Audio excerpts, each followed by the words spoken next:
كل سنة وانتم طيبين. رمضان كريم، ورمضان ما يحلاش من غير فوازير رمضان، واحنا هتكون معانا الفوازير صعبة جدا. خمن اسم الفنان واسم العمل بتاعه، مش هنتكلم كتير، يلا بينا.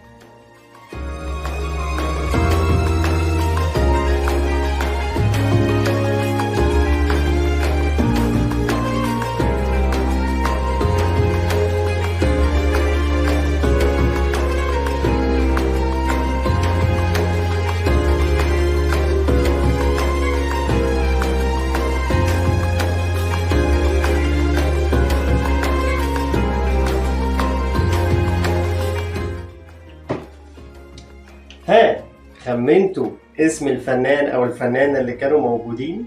طب يلا بينا بقى على اسم العمل، يلا بينا.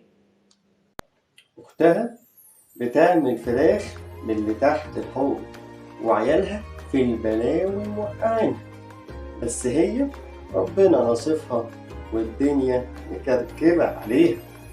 نقول تاني، اختها بتعمل فراخ من اللي تحت الحوض، وعيالها في البلاوي موقعينها، بس ربنا ناصفها رغم الدنيا اللي مكركبة عليها.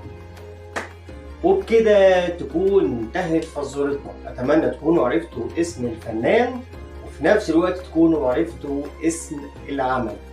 كده اللي هيكتب في الكومنتس اللي هيحقق 10 إجابات صح، يعني 10 فوازير صح، ليه عندنا خصم كبير جدا على أي أوردر يعمله من عندنا، سواء مطار، ميداليات، تماثيل، أي حاجة على طول. كل سنة وانتم طيبين ورمضان كريم.